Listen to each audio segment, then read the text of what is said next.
This is a recording for the subjunctive practice passage that begins Sextus et Marcus and ends with the first sentence conspexere. I'm recording this outside, so I apologize if any noises like airplanes or dogs or stuff like that.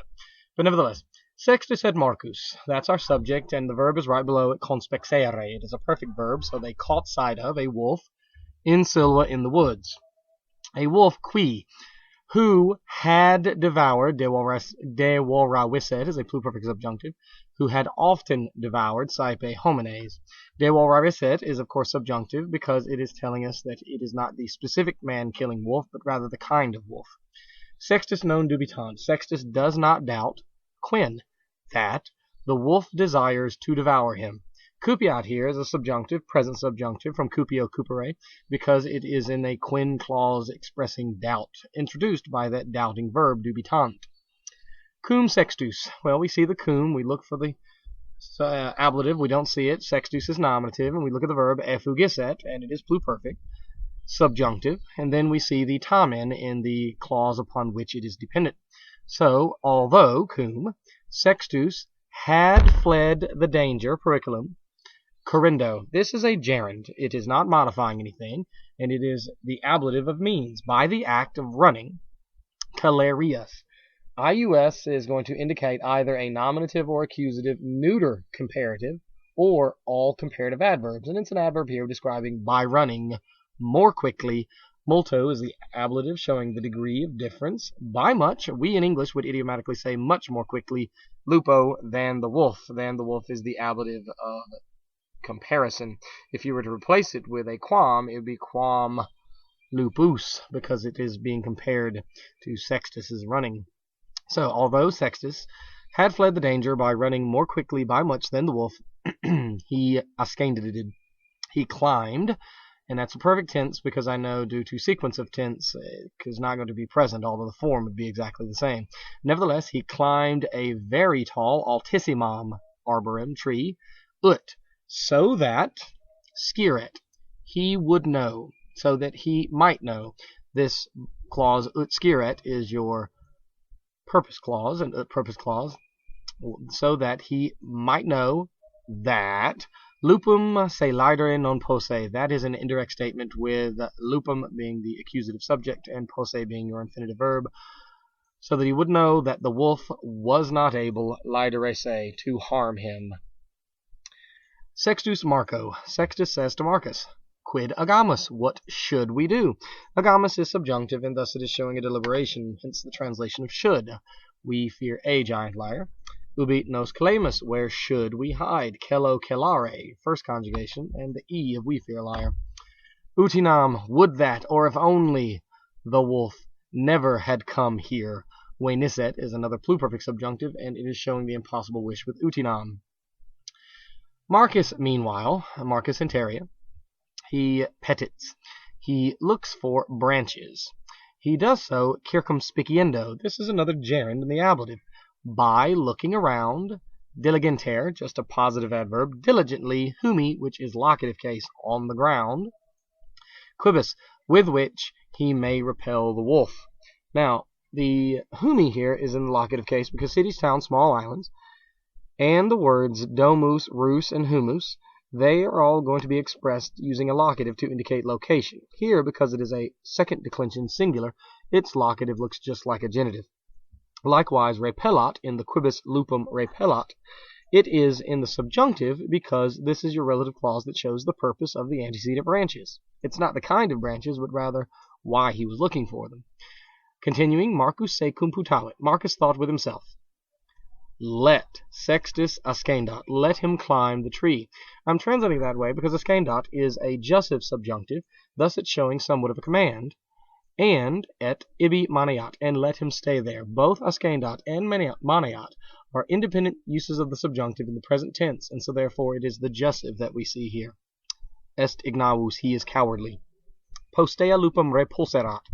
After he had repulsed or repelled, driven away, the wolf, it is pluperfect, erat, on the end of the perfect stem. Cum Marcus ignoraverit. Now, we see a cum, there's no ablative, we look for the subjunctive, and we have it in ignoraverit. It is then going to be either when or since. I think it makes better sense since. because it is a cause of another action. So since Sextus did not know where Sextus was, or I'm sorry, since Marcus did not know where Sextus was, Marcus petivit. Marcus looked for trees, quas Sextus ascenderet, which Sextus would climb. Now, lots of things going on here. First, ignoraverit is a perfect subjunctive because it is in a cum causal clause. Esset, ubi Sextus esset, is a subjunctive imperfect because it is showing an indirect question. The question would be, where was Sextus? But here we're saying he did not know where Sextus was. And then Marcus sought the trees. That's our main clause. And here it is that he is looking for the kind of trees because it's quas Sextus ascenderet. It's an imperfect subjunctive, and it is the ablative, or not ablative, but the subjunctive in the relative clause of characteristic. You know, the kind of trees that he would climb.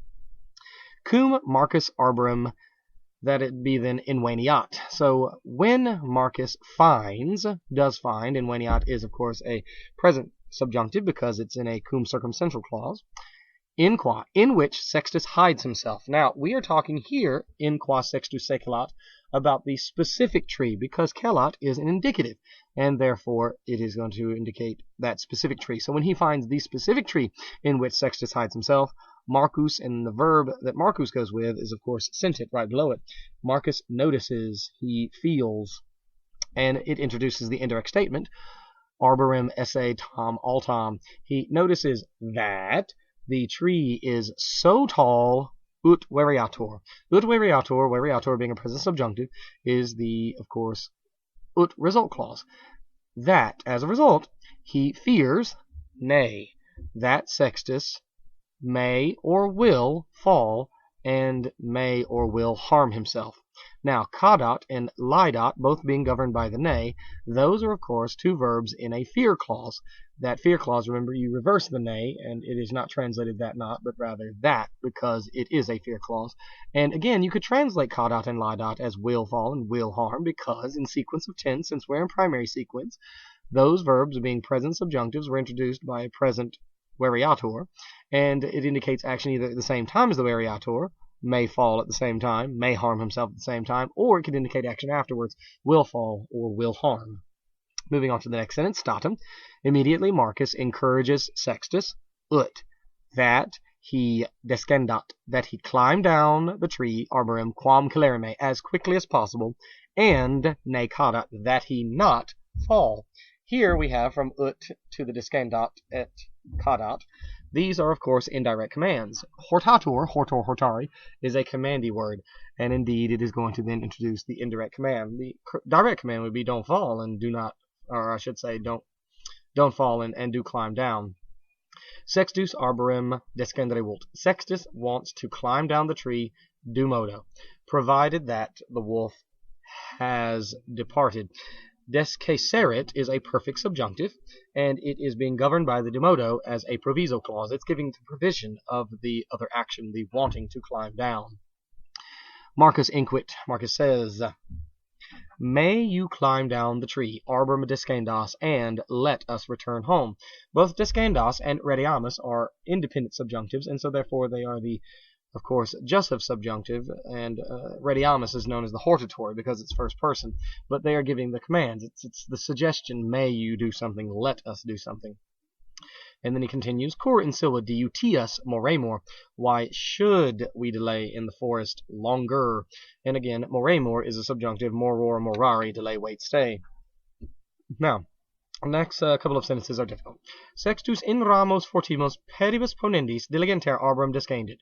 Sextus climbs down the tree, arborum, and he does so, pedibus, by his feet, with his feet, and that's modified by the gerundive ponendis. By the feet, or with the feet, about to be placed diligently, diligenter, regular old adverb, onto the strongest branches. Now, in Latin, they prefer, instead of using a gerund, to use a gerundive, which is what we see here, ponendis modifying pedibus. But if it were a gerund and not a gerundive, ponendis would have to be, of course, in the ablative still, but it would be the singular form that you have. Remember that the only endings that one ever finds on gerunds are long I, O, UM, and long O. And so, therefore, it would be, of course, ponindo, and then pedibus would be changed to, of course, the accusative pedes. He climbs down the tree, nay, so that he not fall. Or, nay, being, of course, as it's showing a negative purpose clause, lest he fall, et, and redeat, so that he return cum Marco, with Marcus, cum here being with because it has an ablative, domum, home, again, because it's a city, town, small island, and domus, humus, and rus does not need a preposition. Merely if you're going towards it, you put in the accusative. Sero, late, and then canai deorandi causa. Causa here takes genitive objects. That's why canai is in the genitive case. For the sake of the dinner about to be devoured. Again, deorandi, just like ponendis above it, is a gerundive. If it were a gerund, it would have to have that gerund form, and instead of being genitive because it's modifying canai, it would be genitive because of the object of causa, and it would be deorandi, and then canai would be the accusative direct object, because gerunds can have direct objects. It would be canam. Semper ad tempus domum ad canam pueris rediundum est. Now, rediundum est is difficult for us as our main verb, particularly because it is the passive impersonal intransitive. Let's break that down. First of all, it's passive, which of course means that the subject doesn't commit the action but is acted upon.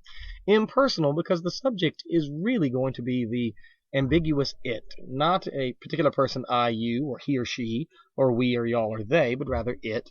And it is intransitive, which means it is a verb that does not take a direct object. Now, usually in English, we have a hard time expressing, and we don't do it usually, intransitive verbs passively. For example, take the verb to fall. You have, of course, I fall, but you can't say I am falled, or I am felled, or I am fallen, or something like that. And so we have a hard time. We want to say the boy enters the room, whereas in Latin it would say something along the line that it has been entered into the room by the boy. It just seems odd to us, and that's exactly what we have here. Well, rediundum est is from redeo, redire, and it means to go back. It is, of course, in its form with the nd, paired with the form of the verb to be est, a future passive periphrastic showing obligation.